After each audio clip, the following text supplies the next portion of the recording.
Donc je vais faire un petit rappel parce que je ne sais pas si vous connaissez les sociétés coopératives ou pas. Donc ça permettra de vraiment débaucher le statut. Hein. Puis après, on fait les infocolles et puis on peut arriver sur les différentes démarches. Et ensuite, je vais illustrer des modèles de transformation d'entreprise ou des contextes de situations économiques qui ont amené à la création ou de sociétés coopératives d'intérêt collectif sur des territoires ruraux, dans la perspective de développement territorial. Après, il faut savoir que les SCOP et les SIC n'interviennent pas qu'en territoires ruraux, et on a des modèles performants aussi dans les métropoles. Mais c'était un peu en fait la thématique qui avait été demandée d'être abordée.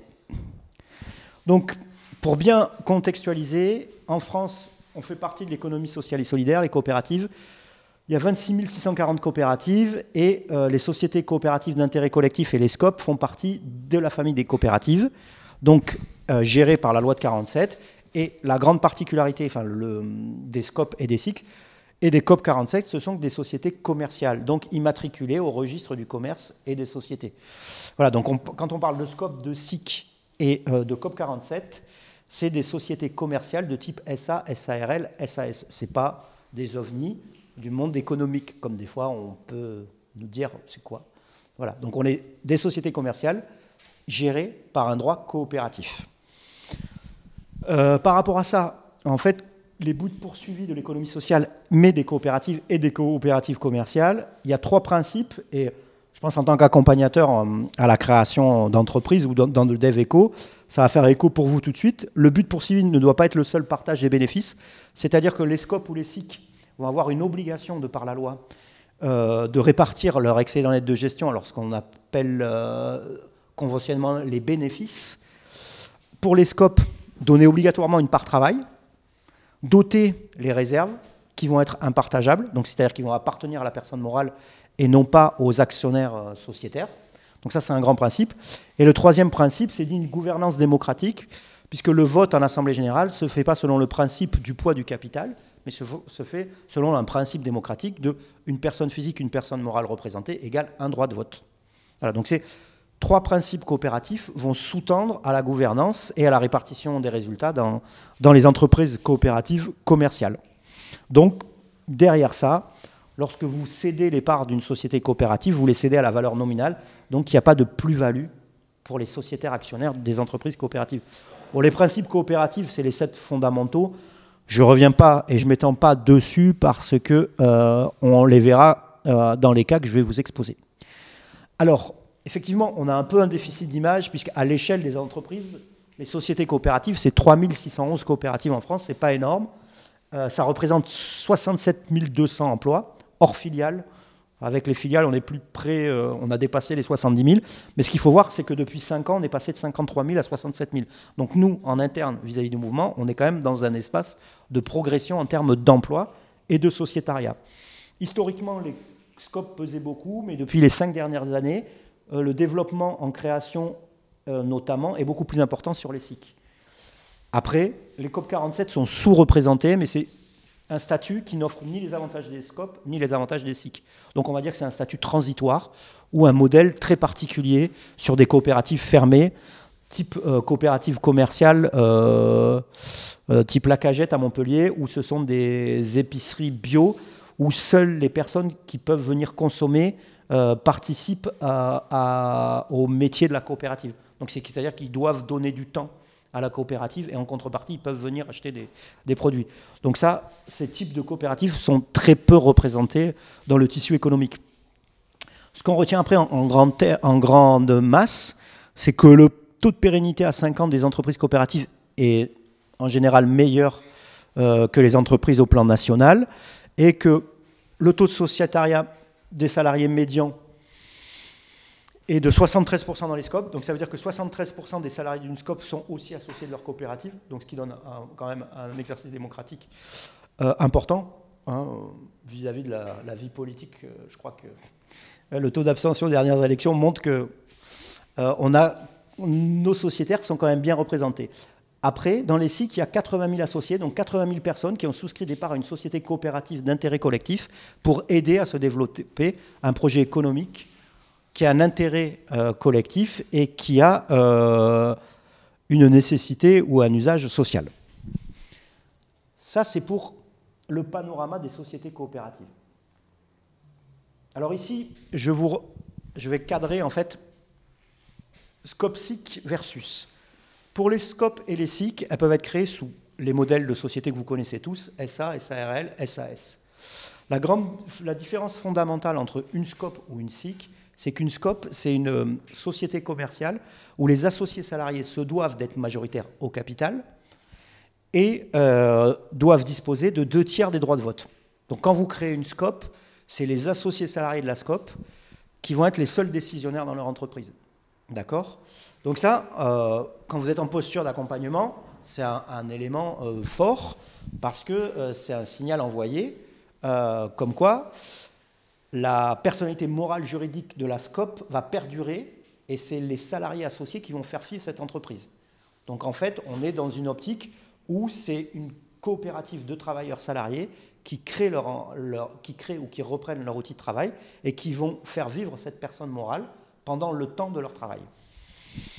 Ce qu'il faut avoir, c'est pour respecter la loi coopérative du 19 juillet 1978 sur les sociétés coopératives, la part sociale est encadrée, mais enfin, ça on s'en fout, je veux dire, c'est de la tuyauterie. Ce qu'il faut bien retenir là, c'est que pour créer une société coopérative, il faut à minima avoir 2 associés salariés. C'est les conditions de création de la loi coopérative. Après, en société coopérative en scope, le mandataire social d'une société coopérative est considéré comme un salarié par la loi de l'article 17 de la loi de 78. À un moment, par rapport à la jurisprudence, il y avait une notion d'équivalent temps plein qui a été gommée. Donc un minimum de 2 associés salariés en équivalent temps plein, mais depuis l'évolution récente, en fait, si on reprend le cadre législatif, les ETP, c'est plutôt de la doctrine du mouvement, plus que de quelque chose qui est imposé par la loi. Donc en fait, on peut créer une scope avec une période transitoire pour arriver à terme à 2 ETP. Ici, vous l'avez, donc, les conditions de création des entreprises coopératives associées salariées. Alors après, c'est vrai que souvent, on dit que les SCOP ne payent pas d'IS, les SCOP ne payent pas d'impôt société sur la part qu'elles distribuent à leurs salariés, sur les bénéfices. Et si elles ont un accord de participation, elles ne vont pas payer d'IS sur la part mise en réserve qui est égale à la part du montant de participation. Donc concrètement, si vous faites 100 000 € de bénéfices et que vous donnez 50 000 € en participation et 50 000 € en réserve impartageable, vous ne payez pas d'IS sur les 100 000 €. Par contre, si vous distribuez les dividendes en SCOP, vous paierez de l'IS sur les SCOP. Voilà. Il y a une exonération totale des SCOP pour la CET et les mandataires sociaux sont considérés comme des salariés. En contrepartie de ça, les SCOP ont obligation d'être inscrites annuellement sur une liste ministérielle et d'être révisées lors d'une révision coopérative. J'en ai fini pour le contexte global et générique. Alors, oui, intervenez, hein, pardon, je ne vais pas préciser, mais vous pouvez me poser des questions. On y arrive. Ah bon. Voilà, ne vous inquiétez pas. J'ai eu peur. Non, n'ayez pas peur. Ici, pardon, donc, la SIC, voilà. Les SIC, pourquoi je vous explique ça? Parce que l'élément fondateur de la SIC, c'est le projet commun. Et si vous attendez, comme je discutais là à la pause, ce qu'il faut, c'est l'intérêt collectif pour la SIC. La société coopérative d'intérêt collectif, c'est compris dans le titre, mais c'est vraiment important. Parce que c'est un multisociétariat qui peut associer des collectivités territoriales, des personnes physiques et des professionnels entreprises. Et qui vont se retrouver sur un projet commun. Donc la base, la dynamique collective et le projet commun est le fondement de la SIC. S'il n'y a pas de projet commun partagé et un intérêt collectif, vous avez des chances que le projet explose en cours de route. Donc ça, c'est à bien valider. Et même en le validant des fois, on a un projet qui peut exploser. Donc effectivement, autour d'une SIC, il peut graviter toutes ces typologies de sociétaires. Associations, entreprises, bénévoles, associés salariés, usagers du service, fournisseurs du bien. Tout ça peut être regroupé dans un sociétariat d'intérêt collectif en SIC. Donc on est bien sur une notion de multisociétariat. Alors la SIC, ses avantages. On va plutôt parler en termes d'avantages purement fiscaux. La SIC a obligation, de par la loi, 2001 qui crée les SIC, 2014 qui vient supprimer 2012 qui vient supprimer l'obligation d'être déclaré en préfecture, et 2014 qui permet aux collectivités de monter à 50% dans le capital de la SIC. Le seul avantage fiscal qu'elle ait, c'est que la SIC ne va jamais être imposée à l'IS sur ses réserves, sur la part du bénéfice, excusez-moi, qu'elle va mettre en réserve. Donc la SIC a obligation de mettre en réserve son bénéfice à hauteur de 57,5% de par la loi, et elle peut monter statutairement à hauteur de 100%. C'est pour ça que dans les SIC, on va parler de sociétés à lucrativité limitée ou à non-lucrativité, dans le sens où vous n'allez pas rémunérer vos sociétaires. Le sociétaire, lui, il va participer à un projet commun d'intérêt collectif. Donc quand il participe à une action de SIC, c'est par rapport à un usage social et à une volonté de créer ou de maintenir une activité économique sur un territoire. Donc il y a un projet collectif. Donc finalement, le projet collectif doit à terme s'autofinancer via les excédents nets de gestion ou les bénéfices. Et si ce projet s'autofinance, eh bien pour le rendre économiquement plus opérant, la loi fait que vous n'allez pas payer d'impôt société sur les bénéfices que va dégager la SIC. Sur les SIC, on revient. Donc, c'est des sociétés commerciales. Vous pouvez toujours créer une SIC type SARL, type SAS, type SA. Alors, SARL, on va être limité par le nombre d'associés. Donc, pour les SIC, ce n'est pas souvent un statut qui est choisi, puisque quand on appelle faire un collectif avec des sociétaires importants, on va basculer plutôt sur de la SAS. Après, la SAS va offrir une grande liberté de rédaction des statuts, mais vous n'aurez pas la possibilité de faire appel au titre participatif, alors que la SARL et la SA le permettent. Après, si vous voulez créer une SA, vous avez principalement une condition de réunir à minima 18 500 € de capital, et vous aurez obligation de respecter les organes de gouvernance d'une SA, soit conseil d'administration, soit directoire, avec président du directoire, et pour la SA, conseil d'administration, président et DG. Donc maintenant, on va revenir sur des... alors, je vous ai illustré des reprises en SIC, enfin, des cas de création de SIC et qui ont des particularismes bien spécifiques.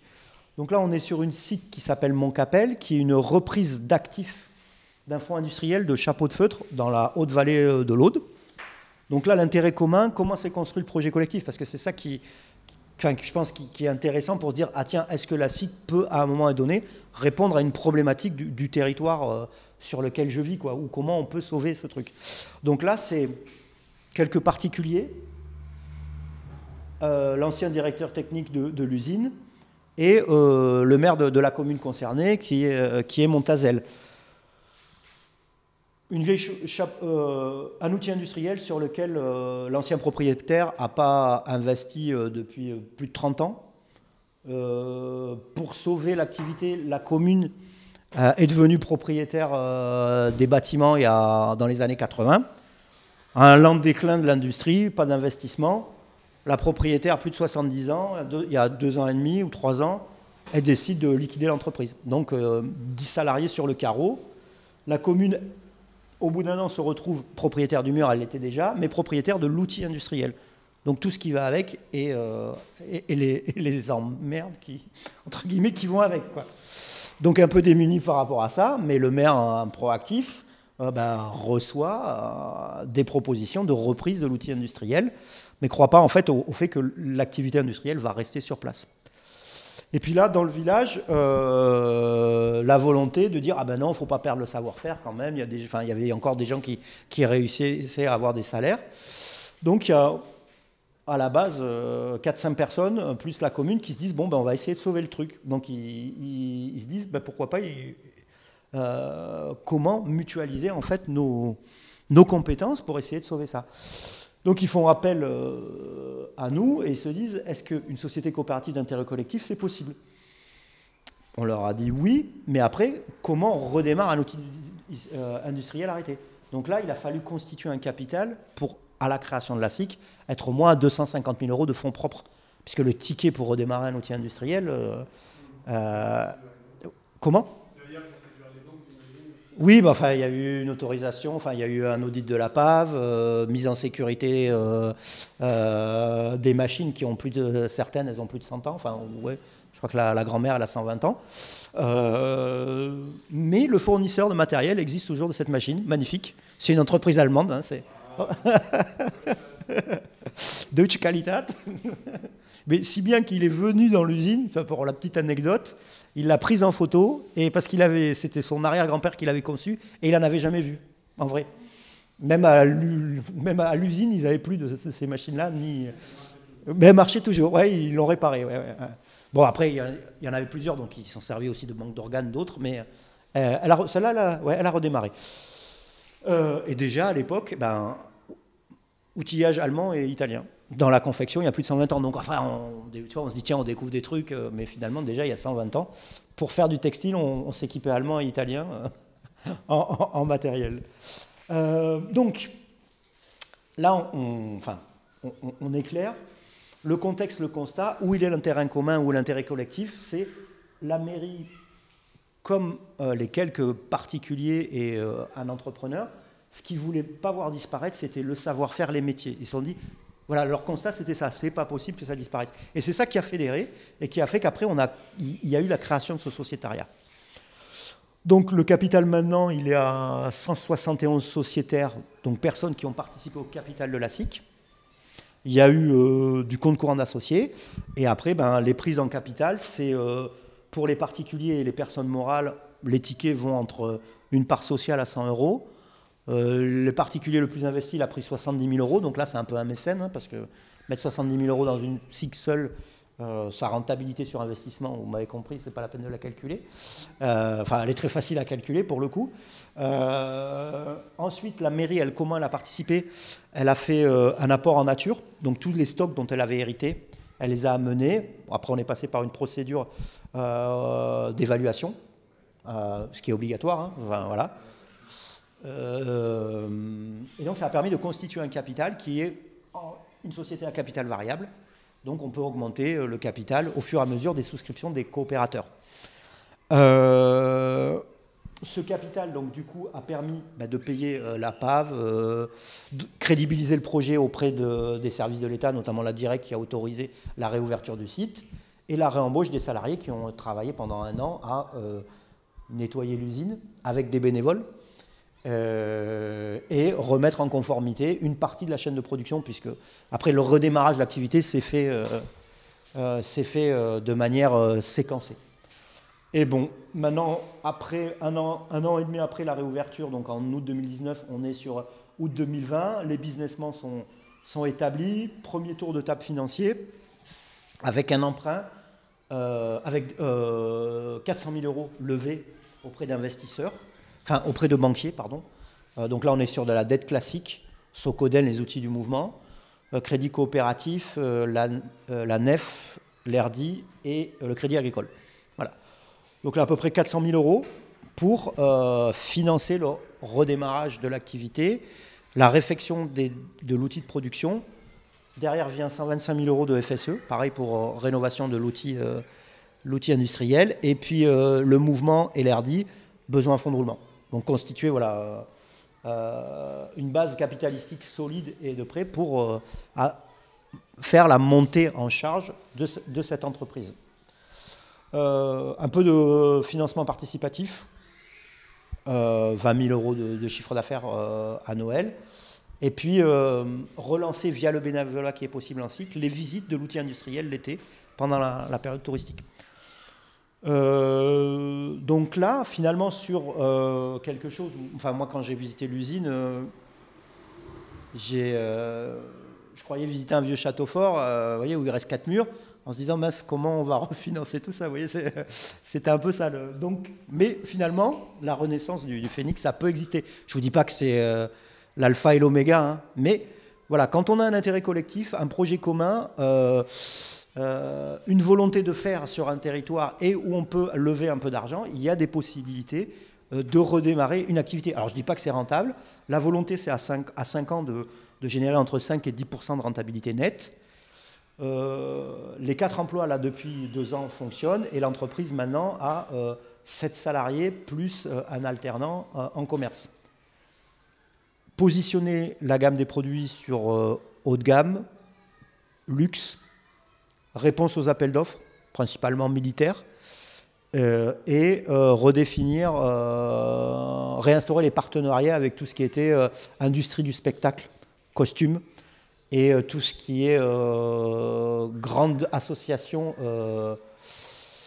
Après, il y a des marchés en fait, qu'on a du mal à voir comme ça, mais il y a tout ce qui est marché du costume, donc Puy du Fou, compagnie de théâtre, enfin, tous ces gens-là qui font du costume, qui ont besoin d'avoir des chapeaux de feu. Et cette entreprise, c'était une des plus grosses de la vallée de l'Aude, et comme toutes les chapelleries ont fermé, et comme c'était la dernière, c'est elle qui a récupéré tous les moules. Donc elle a 5000 moules différents à sa disposition. Donc elle peut vous fabriquer du tricorne, du chapeau de d'Artagnan, en passant par de la casquette et du béret feutre. Voilà. Et puis de la collection des chapeaux de femmes de prêt-à-porter. Elle a énormément de potentialités. Donc un des axes de développement stratégique qui a été choisi, c'était aussi de pénétrer le marché des designers et de la haute couture pour proposer la collection de moules et essayer de remettre au goût du jour les chapeaux de prêt-à-porter. Voilà, donc là, on est sur une histoire qui démarre. Oui, pardon. J'ai une question sur un aspect, la dimension humaine un petit peu du projet. Oui. 171 sociétaires au 31 décembre. Mmh. Est-ce que vous avez une idée de la proportion des sociétaires qui sont vraiment des personnes physiques ou morales du territoire lui-même? Est-ce que c'est 50? Est-ce que c'est une grosse majorité? Je dirais qu'ils ont un acte. Ouais. Pourquoi je vous pose la question? Ouais, je vous en prie. Je suis là parce que je suis investi sur une thématique qui est le mimétisme. Ouais. Et le vivant utilise des ressources locales. Donc, quelle est la perception de l'implantation locale? Le projet collectif, il est lié à un territoire, il est lié à une économie locale, à faire perdurer, à faire reprendre. Donc, alors c'est un indicateur important, ça. Alors, moi, je l'exprimerais comme affect. Les sociétaires qui ont un affect pour le projet et qui sont du territoire ou qui ont été liés au territoire, je dirais que c'est à peu près entre 70 et 80% des sociétaires. Entre les habitants du village, les gens qui avaient leurs grands-parents qui étaient du village, les gens qui connaissaient quelqu'un qui a travaillé dans l'usine, à un moment donné, voilà, je dirais que c'est un peu... Il faudrait que j'épluche le sociétariat avec la présidente, mais je pense que c'est ça. Là, il y a une entreprise du territoire qui a donné 30 000 euros, enfin, je dis qui a donné, excusez-moi, mais qui a investi 30 000 euros en capital. Pourquoi? Parce que, en fait, cette entreprise qui est très performante dans le flocage a vu son existence, sa raison d'être, était de faire des étiquettes pour chapeaux il y a 90 ans. Donc, c'était l'arrière-grand-père qui faisait des étiquettes que la chapellerie mettait dans ses chapeaux. Donc lui, après, il s'est développé, des entrepreneurs, ils ont muté, enfin voilà, Et du coup, il a dit, bah ouais, moi, à la chapellerie, j'ai un lien, donc j'ai de l'argent, ça marche, je vous mets 25 000 euros en capital, en sachant très bien qu'il n'allait jamais les revoir, quoi. Donc il a fait du mécénat carrément. Après, le deuxième part de l'affect, c'est les gens qui sont séduits par le projet, ou des gens qui aiment bien porter les chapeaux et qui, se sont dit, ah bah c'est chouette, il ne faut pas que des producteurs de chapeaux meurent en France. La version positive de porter le chapeau. Ouais, voilà, exactement. Voilà, mais oui, je pense que 70-80%, c'est un bon ratio, parce que même la collectivité a un intérêt à l'accompagner. Et économiquement, en particulier, il n'y a aucun intérêt économique, si ce n'est, c'est un intérêt... Pour le... Pour un particulier qui investirait... Ah oui, non, en fait, ouais, bon, il va déduire ses 25% parce qu'il a souscrit des parts au capital d'une PME. Mais à partir de là, non. Parce que, si vous voulez, là, en plus, il a été fait le choix de faire mise en réserve à 100%. Donc, c'est-à-dire que si elle fait des bénéfices, c'est pour l'intérêt commun, le projet social, développer l'entreprise, la rendre plus vertueuse dans ses process de production. Dans l'axe stratégique, c'est pourquoi pas ouvrir un centre de formation de chapellerie et la rendre complètement non intrusive dans l'environnement, c'est-à-dire passer sur de la teinture complètement naturelle, investir dans des panneaux photovoltaïques pour fournir l'électricité des machines. Enfin voilà, le projet d'entreprise, il est défini dans le fait de préserver les emplois, préserver les compétences, développer le projet et peut-être à terme avoir 20-30 salariés. C'est ce qu'on, par rapport à la quantification qui a été faite de l'outil industriel. Et il ne peut pas avoir de mix, par exemple, dans la mise en réserve à 100%, qui pourrait être valable pour les collectivités, mais pour un particulier, pour un cité, eux, ils pourraient avoir avec 50%, ou ça serait problématique Non, pour les cités. ouais. Alors, ce qu'on pourrait faire pour des particuliers, c'est ce qui se passe dans les cycles de production d'énergie, c'est de dire, prenez des parts sociales de la coopérative et prêtez-nous de l'argent. Et l'argent que vous nous prêtez, on va vous le rémunérer à 2, 3, 4, 5%. Voilà. Alors que la collectivité, elle peut intervenir en capital, mais pas mobiliser de l'argent en compte courant d'associé. Parce que si en introduisant une rupture, on perdrait l'esprit et une rupture d'égalité entre les associés de la coopérative. Donc ce qui serait gênant par rapport au fait qu'il ne doit pas y avoir de rupture d'égalité entre les associés. Mais voilà. Donc voilà en fait le choix qui a été fait sur cette coopérative qui a été créée en août 2019 maintenant. Donc première année, après on est sur un modèle éco un peu start-up, donc on est très déficitaire la première année, un peu moins la seconde. À 3-4 ans, on a l'équilibre et on a recherché les fonds pour obtenir le plan de financement. Donc, comme vous le voyez, pour l'instant, le choix qui a été fait collectivement, c'est d'avoir une gérance et des mandataires sociaux bénévoles. Donc il n'y a pas de directeur général de cette coopérative, il y a des salariés en production et tout le bénévolat permet de gérer tout le reste, quoi. Donc c'est quand même, il y a une sacrée contrainte économique sur le territoire parce que les postes de direction, de stratégie et de mandat social sont pour l'instant non rémunérés, quoi, hein. Le modèle éco, il tient aussi un peu à cause de ça. Par rapport à la rotation des sociétaires, comment ça se passe? Par rapport à la rotation des sociétaires, est-ce qu'il y en a qui veulent vendre régulièrement? Est-ce qu'une fois qu'on est devenu sociétaire, on les garde à vie et ça se transmet de génération en génération? Non, mais je souris parce que en fait, c'est souvent le notaire qui appelle quand on disait, parce que même les ayants droit des fois ne savent même pas que leurs parents avaient pris des parts dans une société coopérative. C'est pour ça que je souris par rapport à la rotation. En fait, comme les personnes physiques vont investir entre 100 et 1000 euros, c'est pas une grosse somme finalement. Et en fait, souvent, on se rend compte qu'à bout de 3-4 ans, des fois, ils ont oublié ou ils sont surpris de recevoir une convocation à une assemblée générale de société coopérative. Alors là, voilà. Après, pour des gens plus investis au conseil d'administration, là, ça a une gouvernance collective, ils sont au fait de la gestion de la coopérative. Après, ce qu'il faut arriver à entretenir comme lien, c'est l'animation de la vie coopérative, donc newsletter, vidéo, pour que voilà, les gens participent au projet, parce que ce qui les intéresse, c'est de voir l'évolution de ce pourquoi ils ont investi. Mais au départ, il y a quand même des fois beaucoup un investissement affectif. Dans le monde de l'entreprise, on parle de love money, là on est complètement là-dedans, quoi. C'est un projet qui affecte et puis on met de l'argent et on va voir si ça marche, quoi. Alors attendez, parce que j'ai quand même... Enfin bon, après on pourra... Là je reviens sur quelque chose qui est intéressant aussi. Donc, hein, j'ai pris le prisme ruralité, donc là on est sur... le contexte, le constat, se mobiliser pour sauvegarder un commerce de proximité. Alors non essentiel, c'est un peu... hein, voilà, c'est facile. Voilà, désolé, mais je l'ai faite. Donc, puisque c'est un fonds de librairie. Mais finalement, 412 sociétaires, 46 800 euros de capital pour racheter le fonds de commerce. Donc ils ont levé 2 fois plus de capital que le prix du fonds de commerce. Petite librairie, 30 mètres carrés dans Serré. Donc finalement, on se dit que finalement, le non essentiel, c'est pour ça que je l'ai mis, enfin, pour 412 sociétaires qui à 90% sont de Serré des alentours, ce n'était pas si non essentiel que ça de préserver leur librairie. Donc là, ce qui est intéressant, mobilisation du collectif, effet d'expérience dans le domaine, c'est que sur l'activité de la librairie, on voit depuis 3 ans qu'on a des librairies qui commencent à se créer en sociétés coopératives d'intérêt collectif. Il y en a une à Montpellier, il y en a une à Angoulême, là à Serré, on va voir si ça fonctionne, mais Montpellier c'est quasiment tiré d'affaire, 2e exercice, et ils ont fait, économiquement ça va, le projet a bien pris. Et ce qui est intéressant aussi dans là, mobilisation, pareil, affect. Ancienne propriétaire de la librairie qui a vendu son fonds de commerce à la personne là qui décide de revendre le fonds, se dit c'est pas possible que le cheval dans l'arbre disparaisse. Donc elle mobilise ses soutiens. Le libraire il en parle autour de lui. Des retraités actifs dans la commune qui ont l'habitude d'aller chercher ou commander leurs livres, et ils mobilisent un collectif important avec une association de préfiguration pour se dire, ben finalement c'est faisable.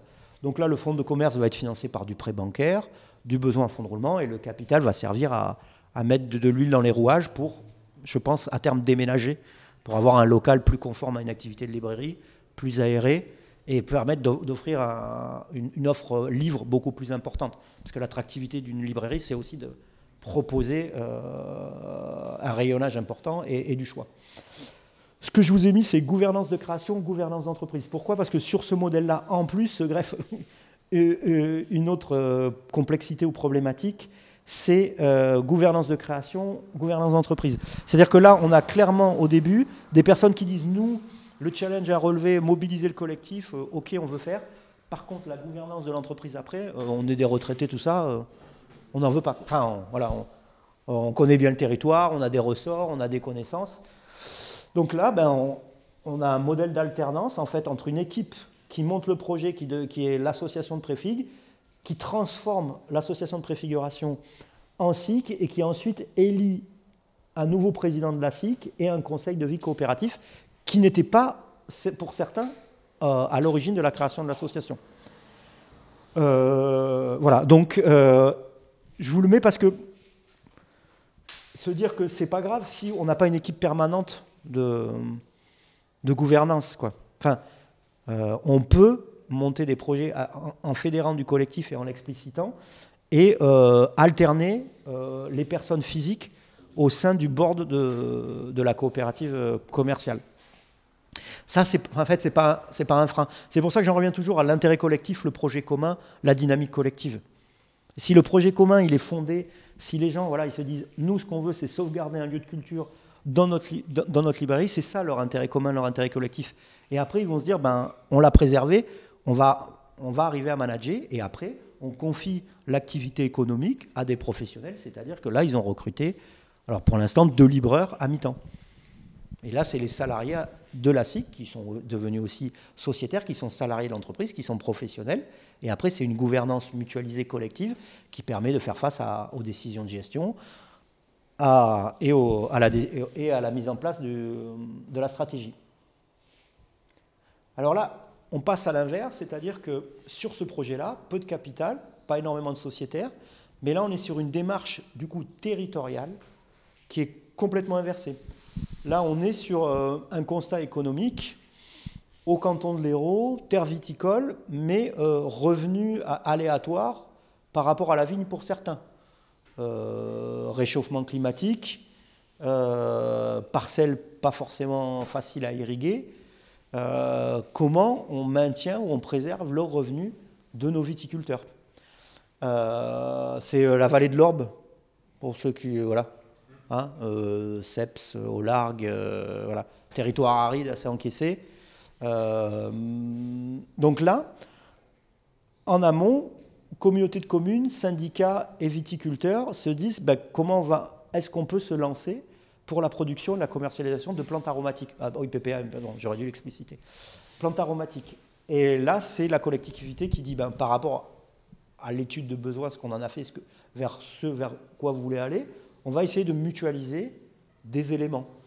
Donc ce qui mutualise, c'est la station de lavage des plantes aromatiques et un poste de commercial pour vendre les productions de plantes aromatiques. Pourquoi ils ont choisi les plantes aromatiques? Parce que de ce que j'en ai compris, c'est que les périodes de culture ne sont pas les mêmes que sur la vigne et les périodes de travail ne sont pas les mêmes non plus que pour la vigne. Je ne suis pas un expert, hein, voilà, et que ça permet aussi d'allonger la période d'employabilité des salariés travaillant dans la vigne et sur les plantes aromatiques. Donc ça fait sens pour eux, et donc après, ben, les débouchés, industrie pharma et cosmétiques principalement. Voilà, donc là, on est à l'inverse enfin pas à l'inverse, mais on est dans un peu une autre démarche, mais toujours le projet commun, l'intérêt collectif. Qu'est-ce qui permet on partage un constat et on répond par l'activité économique à la satisfaction de besoins émergents, et on arrive à se développer sur un intérêt collectif. Et là, c'est principalement des professionnels, hein, vignerons indépendants, GAEC et collectivités territoriales. Vive la vie, celle-là, c'est une... À notre échelle, à nous, de création de SIC, c'est une vieille SIC, 2007, c'est création en 2002. Donc eux, ils ont fait fi de tous les obstacles, ils ont fait fi des 25% de la prise de participation de capital des coopératives, ils ont fait fi de l'autorisation du préfet pour se créer. Enfin, ils se sont lancés. Donc, initialement, c'est quoi? C'est un médecin qui arrive à Saint-Germain-de-Calbert, concrètement, parce que c'est... Voilà, et le maire du village qui veulent essayer de rouvrir la petite maison de retraite qu'il y avait à Saint-Germain-de-Calbert. Et ils en ont fait, en fait, au début, des studios partagés de personnes dépendantes, en fait. Ils n'ont pas réouvert une vraie maison de retraite, mais ils se sont servis du foyer rural qui existait. Ils ont réhabilité 7 ou 8 hébergements et ils ont mis des personnes âgées à l'intérieur en leur proposant des services de soins infirmiers à domicile. Donc la SIC a fonctionné comme ça. Donc, et là, on a au démarrage, bien sûr, associé les bénéficiaires, donc c'est-à-dire les familles ou les résidents du bien ou du service. Elle a à terme salarié une gestionnaire d'activité. Et maintenant, je crois qu'il y a une infirmière référente et 3 ou 4 assistantes de vie. Et ensuite, dans le sociétariat, il y avait bien sûr la commune au démarrage de Saint-Germain-de-Calbert. Maintenant, en 2015, ils ont eu ce projet de développement qu'ils ont finalisé et ils ont ouvert une maison de santé au Collet de Dez. Donc là, on est sur un modèle économique qui s'est développé et qui permet à la SIC de se développer, de proposer d'autres services sur son territoire d'intervention. Je trouvais que c'était intéressant de le mettre en parallèle. Et là, je crois qu'il y a 5 salariés permanents et puis après, il faut intervenir beaucoup de professions libérales en lien avec la santé, quoi. Oui, alors attendez, j'ai le temps. Alors j'évoque très rapidement la 48, puis après on va voir si vous avez des questions. Parce que je crois que vous avez une autre. Il y a une table ronde à 16h, non? Formelle. Ah ça oui, il faut que je gère le micro. Ici, alors là, on est sur une duplication d'un mouvement issu au Québec, c'est-à-dire de créer des sociétés de développement économique local. Donc là, c'est la volonté en fait d'un élu de Langogne et une rencontre avec une ancienne élue aussi de Langogne de développer une société d'économique locale et comme véhicule juridique, ils ont identifié la société coopérative d'intérêt collectif. Pour eux, correspondent au mieux aux besoins du territoire. Voilà comment ça s'est construit. Alors, ce qui est intéressant dans ce sociétariat, c'est, je dirais, multicanal avec des collectivités territoriales et une chambre de commerce. Donc là, il y a 3 collectivités territoriales, des communes limitrophes à Langogne sur 3 départements différents, Lozère, Haute-Loire et Ardèche.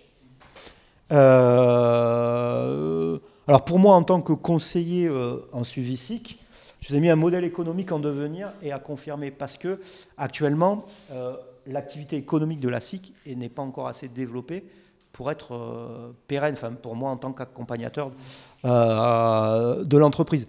Après, ce que je pense qui est intéressant ici, c'est que dans le contexte économique Covid, le fait d'avoir déjà créé un site internet et d'avoir, je crois, un salarié à mi-temps qui gérait le site leur a permis de proposer assez rapidement de la vente en ligne pour les commerçants de Langogne et des environs. Ça leur permet aussi d'associer les professionnels dans une démarche commune de promotion du territoire et de les faire rencontrer entre eux.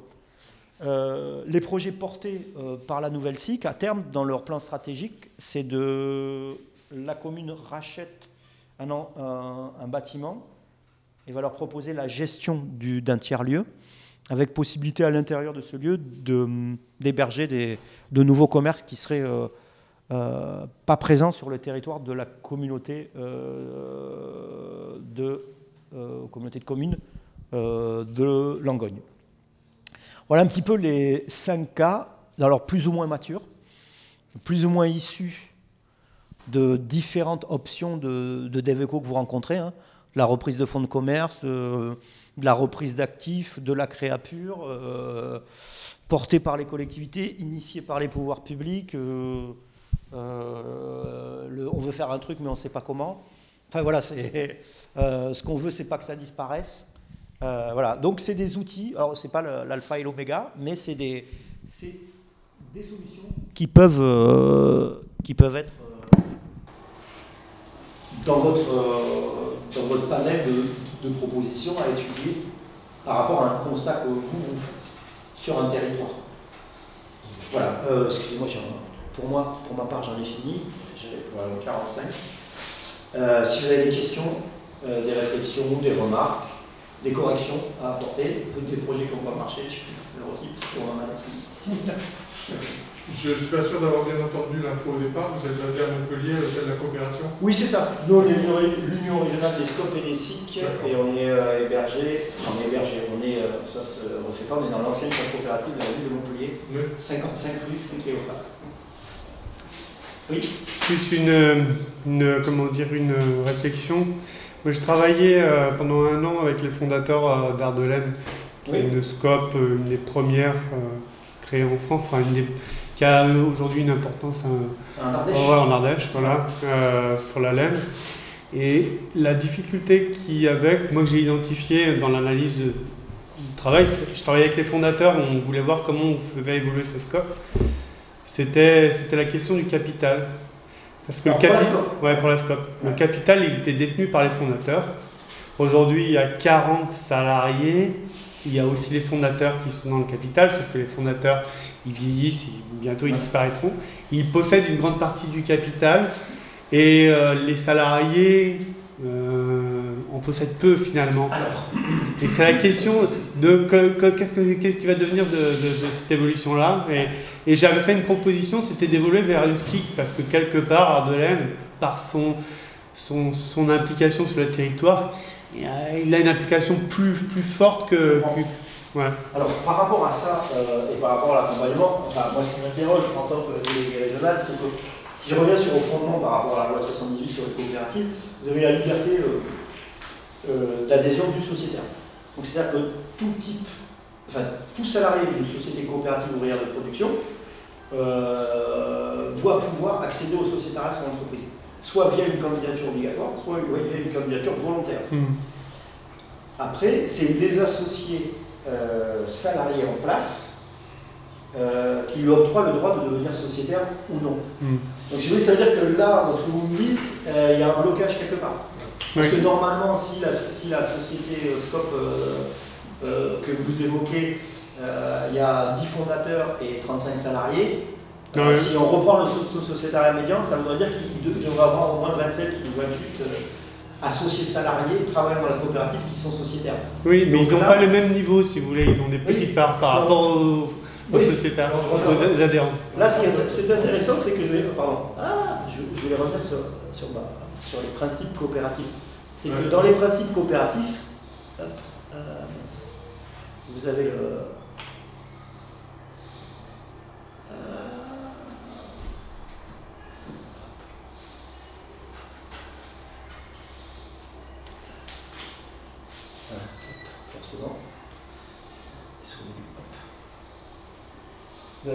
l'adhésion volontaire ouverte à tous, le pouvoir démocratique, la participation économique des membres, l'engagement dans la communauté, coopérative, éducation, formation et information.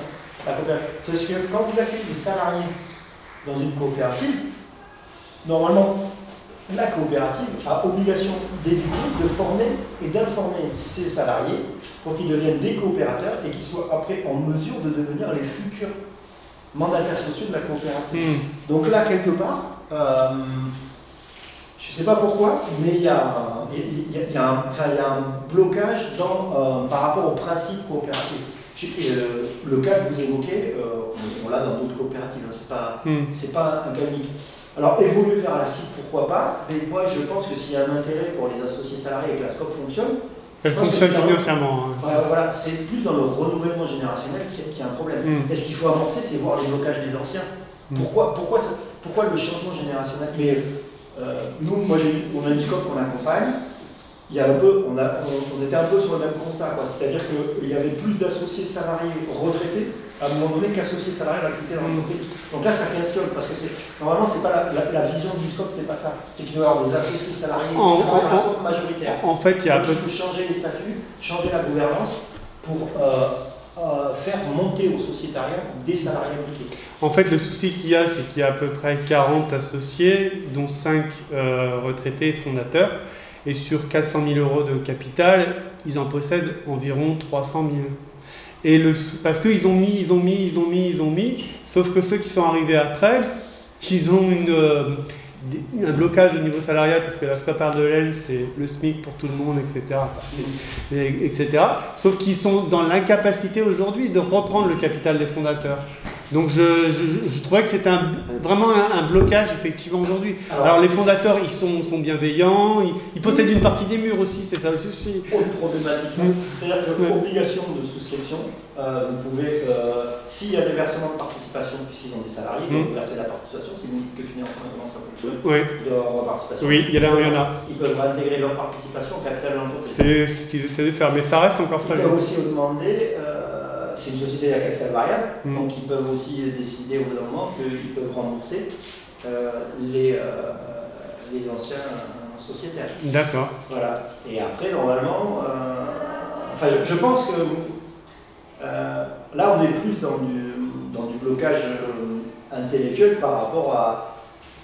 Ils ne sont pas prêts à transmettre le bébé qu'ils ont créé. Ouais. Enfin, là, on est sur une problématique un peu de transmission d'entreprise. Ou est-ce qu'ils sont vraiment prêts à transmettre la coopérative qu'ils ont créée? Ils l'ont fait, mais ils sont toujours présents. Ouais. En tant qu'accompagnant, comment vous gérez ces questions que moi je qualifierais de problème de leadership, de gouvernance? En fait, vous avez parlé d'affect par rapport au fait de s'engager dans un projet et d'y mettre de l'argent. Là, on est un petit peu dans l'effet pernicieux de l'affect, c'est-à-dire que voilà, il y a une espèce d'installation dans une position de leadership héritée d'un historique. Oui, tout à fait. Quel moyen vous avez en tant qu'accompagnant de lever tout ça, de former les nouveaux à la participation et de raisonner les anciens? Alors on a l'incitation, ça c'est la mission du délégué régional suivi, qui va dire à un moment, la pyramide des âges, le sociétariat, la pyramide des âges, trop d'associés salariés retraités. Et après il y a la contrainte. Pour les SCOP, il y a, comme je vous le dis, la SCOP a obligation d'être inscrite sur une liste ministère et elle a obligation de se faire réviser annuellement sur ses principes coopératifs par une révision coopérative. Donc en général, elle est bienveillante, mais après, on peut, en tant que réviseur coopératif, formuler des conseils, émettre des réserves et faire des mises en demeure. Donc après, si on voit qu'un fonctionnement n'est pas en rapport avec le cahier des charges de la révision coopérative et les principes fondamentaux coopératifs, on peut émettre des réserves en premier temps et mettre des mises en demeure. Au bout de 3 mises en demeure, on peut demander à ce que la société coopérative soit radiée du statut coopératif. Voilà. Donc après, bon, bien sûr, comme tout mouvement, on n'a pas intérêt à aller jusqu'au conflit, mais voilà, il y a un pouvoir de contrainte et la révision coopérative normalement doit servir à ça. Donc je pense que dans les rapports de révision, ça a dû être formulé voilà, plusieurs fois. Ça m'arrange, c'est pas une scope qui est dur. Pour toutes les activités dans les coopératives, c'est la révision, c'est tous les ans? Alors non, pour les sociétés en scope qui n'ont pas de commissariat en compte, c'est tous les ans. Pour les sociétés en scope qui ont commissaire en compte, c'est tous les 5 ans. Pour les SIC, c'est une obligation de révision coopérative tous les 5 ans. D'accord. Voilà. Ou pour les sociétés en SIC, si elles font 3 exercices déficitaires, obligation de faire procéder à une révision coopérative. Après, par rapport à la révision coopérative, la SIC, entre guillemets, c'est moins contraignant parce qu'elle a moins d'avantages fiscaux et sociaux qu'une société en SCOP. Une SCOP, il y a la participation dérogatoire, l'exonération IS sur la participation et sur la mise en réserve, l'exonération des provisions pour investissement sur 4 ans, l'exonération à la CET. Et là, si vous sortez du statut coopératif en SCOP, tout ça, vous le perdez tout de suite. Quoi. Donc, c'est-à-dire, vous rebasculez sur l'IS, vous devez payer la CET. Le mandataire social de l'entreprise, il est considéré comme un gérant classique. Et vous pouvez hériter d'un contrôle fiscal dans la foulée. Enfin, on ne dénonce pas, mais après, l'administration fiscale va venir voir si elle a bien appliqué les impôts qu'elle devait parce qu'elle est plus elle n'est plus une société coopérative ouvrière de production. Dans la pratique, qu'est-ce qui va pousser des salariés à reprendre une entreprise en scope plutôt que de s'associer sans changer de statut? C'est l'aspect démocratique qui va les pousser à faire ça, ou à partir d'un certain nombre peut-être où ils vont se dire si on est plus de 4, de 6, ça va être plus pratique d'avoir un homme et une voix? En fait, oui, tous les ressorts peuvent être utilisés. C'est vrai que si vous vendez une PME qui fonctionne bien 3 millions d'euros, si vous la revendez à vos cadres dirigeants qui sont 3, ça peut être pour eux, le gap il peut être difficile à passer. Si vous êtes dans un projet collectif où 25 ou 30 salariés s'engagent à mettre 2 mois de salaire brut, ça fait un montant qui va peut-être permettre de faire un effet levier pour trouver du financement. Après, c'est quand même en fait qu'est-ce que vous considérez, vous, en tant qu'individu, et c'est versus patrimoine versus travail. C'est-à-dire, est-ce que moi je suis salarié d'entreprise et je me dis que la transformer en société coopérative c'est bien parce que, en fait, rémunérer le travail par les bénéfices de l'entreprise, c'est ça mon critère et je trouve que c'est bien, collectivement, qu'on le fasse comme ça. Ou alors, je prends un risque patrimonial parce que j'ai investi de l'argent et à terme, je veux que j'ai un retour sur investissement patrimonial. Et ces deux notions, en fait, voilà, c'est des notions qui s'affrontent. Enfin, je pense que en tant qu'individu, on a tous comme ça, hein, la vision patrimoniale, la vision collective, quelle préférence je donne à la formation, à la valeur travail, ou est-ce que je cherche à thésauriser. Et ça, quand on arrive sur un collectif, on a un peu d'ennemis, donc je ne peux pas vous faire de réponse présupposée. Après, on peut avoir des cédants qui sont quand même, qui se disent, j'ai pas envie de vendre à un gros groupe, je préfère vendre à mes salariés. Est-ce que j'ai les compétences en interne pour qu'ils reprennent l'entreprise? Et pourquoi pas en coopérative, je dirais. Et en coopérative, ça peut fonctionner parce que, comme dans toute entreprise, quand les salariés sont compétents, ils ont été bien formés et qu'ils ont une marge de manœuvre, ils peuvent développer l'entreprise sous forme coopérative. La coopérative, elle n'a pas de frein par rapport au développement commercial. De la croissance, elle peut croître, elle peut acheter des filiales, les transformer en coopérative. Après, c'est une gestion d'entreprise, se positionner sur ces marchés. Là, il n'y a pas de frein. Mais ce qui peut être un frein, c'est quand vous raisonnez vous en tant que personne physique et investisseur. Est-ce que je suis plutôt dans un profil, je risque du capital, donc je veux que ça me fasse retour par rapport au capital, ou en fait j'investis dans le capital parce que le retour que je vais avoir, c'est par rapport au travail que je vais fournir dans la coopérative, via ma part de travail, et via un peu des dividendes si on décide de verser des dividendes de l'officier. Puisqu'en scope, vous ne pourrez jamais partager plus de 1/3 du bénéfice en dividende. Le dividende sera toujours limité et au montant de la part de travail et au montant mis en réserve. Donc des scopes qui fonctionnent, en gros, alors, je ne sais pas, vous ne me contredirez pas, mais au bout de 10-15 ans, la scope qui fait de la réserve et de la participation, et parce qu'en plus la participation dans la scope est gérée par la scope. Vous n'êtes pas obligé d'externaliser dans un plan d'épargne d'entreprise. C'est des sociétés qui ont plutôt des réserves importantes, en plus, financièrement. Voilà.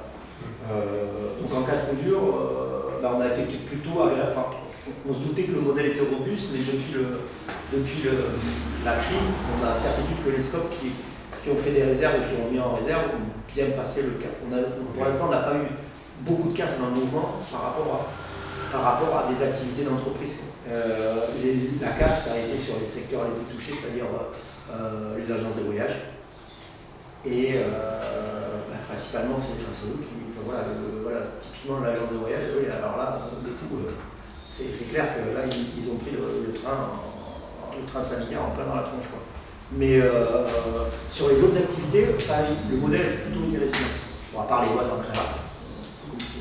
Un autre domaine qui a été touché par la crise du Covid, c'est tout ce qui est entreprise de spectacle vivant. Est-ce qu'il y en a? Est-ce qu'il y a des collectifs d'artistes, musiciens, acteurs qui ont suivi? Sur la somme que j'ai eue techniquement en révision, parce que dans mon suivi, je n'ai pas d'entreprise de spectacle vivant, c'est des entreprises en fait qui ont plutôt mieux résisté parce qu'il y a quand même une politique forte de soutien. Ils avaient déjà par ailleurs des subventions liées sur la culture, c'est une compagnie de théâtre qui est en scope. Et après, le modèle qui a été mis en place pour les soutenir, chez eux, était hyper opérant. concrètement, ils ont fait une meilleure année que les années où ils travaillent. Parce qu'ils se sont mis en chômage partiel, et ils ont eu des subventions. Ça fait qu'ils ont eu un crédit impôt, pas un crédit, oui, c'est un crédit impôt culture, enfin, il y a ce truc-là. Et après, ils ont eu les aides qui ont été déductibles du résultat fiscal. Et après, ils se sont mis en chômage partiel, donc ils ont fait finalement un très bon résultat. Donc j'ai pas. Et là, vu que ça a repris l'activité, bah, finalement, ils ont presque. Ils ont eu du bonus. Ils ont eu du bonus. Après, psychologiquement, ça a été dur. Non, mais voilà. Mais eux, structurellement, l'entreprise, elle n'est pas en danger. Voilà, ça c'est vraiment le cas typique que je vois. Par contre, et après, on a une société coopérative d'intérêt qui gère Interlieu avec de l'animation culturelle. Alors là, elle a pris une boîte sur tout ce qui est animation culturelle événementielle. Mais comme son modèle éco, il a été fondé café-restaurant, les politiques de soutien ont été bien, et dès que c'est reparti, le café-restaurant et l'animation culturelle a permis de maintenir les flux de trésor. C'est quoi le café-restaurant? C'est la Gazette, non? Non, c'est la Gazette. Non, c'est sur Montpellier, c'est la site Tropisme. Ah oui, avec le café Tropisme. Ouais. C'est un groupe coopératif. Ouais. Ils ont une division, la Tropisme, qui s'occupe de la gestion de la halle, avec de l'activité d'hébergement d'entreprises du secteur culturel. Et comme les mesures de soutien ont été fortes, ben, finalement, ils ont préservé leur activité loyer. Et après, ils gèrent un café qui a été soutenu. Et quand l'activité économique est repartie, le café est reparti et l'activité culturelle est repartie. Donc, a priori, eux aussi, ils ont l'air d'avoir passé la crise de nouveau. Bon, ils ont un PGE, mais par rapport aux perspectives qu'on a fait avec eux, il n'y a pas de gros warning qui clignotent sur un risque lié à leur activité. Je trouve qu'il y a un terme qui me vient en tête, c'est les situations que vous décrivez, liées au territoire, avec une diversité d'acteurs motivés par finalement un feeling. Oui, c'est vrai. Il y a une notion d'écosystème fondée sur une relation vivante. Je veux dire, c'est quelque chose qui est vraiment à la fois complexe, vivant et évolutif. C'est un peu comme la vie, quoi. Avec une bonne possibilité de résilience. Oui, tout à fait. C'est ce que les exemples que vous donnez. Oui, voilà, il y a des possibilités de ça. Il faudra qu'on se voit en privé. Mais après, voilà, c'est. Merci, comme je voulais vous dire, c'est quelque chose à tenter, mais qui ne va pas fonctionner. On ne peut pas dupliquer de manière territoriale en disant là, reprise d'actifs. C'est autant de particularités. S'il n'y a pas le projet commun, s'il n'y a pas l'investissement, s'il n'y a pas la FEC, s'il y a trop de traumatisme derrière, je ne pense pas que ça. Il y a des chances que ça ne fonctionne pas. Quoi. Là, ils étaient au-delà du traumatisme. Ils étaient sur le non, on ne veut pas que ça ferme. Ça se décrète pas, quoi. Ouais, je crois que ça se décrète pas, et puis il ne faut pas qu'il y ait d'erreur de casting. Quoi. Enfin, entre guillemets, c'est des personnes suffisamment intéressées, plutôt impliquées. Mais voilà, ça peut fonctionner. Et les exemples que vous avez donnés sont plus inspirants que des modèles à suivre? Oui, peut-être, je suis content de vous mettre ça en place. Je ne me permets pas de juger, mais oui, j'ai essayé de. Après, il y en a d'autres qui sont très inspirants aussi. Là, on était dans la dynamique entre guillemets, ruralité, pérennité et mobilisation du jeu collectif. Quoi. Parce que de prime abord, on dit un projet collectif dans une métropole, c'est facile à financer, c'est machin, c'est nul. Je ne sais pas si vous avez eu vent des travaux du Shift Project sur la résilience des territoires. Non. Je pense qu'il y a des choses intéressantes qui sont liées directement à au modèle d'organisation proposé par la coopérative. Mais voilà, en tout cas, je suis prêt à prendre rendez-vous avec vous pour qu'on en parle. Voilà. Ah bah oui, on va rater l'occasion. Oui, pourquoi pas. Excusez-moi, je vous laisse parce qu'il est 16h05. Je crois que vous avez encore des programmes. Merci beaucoup.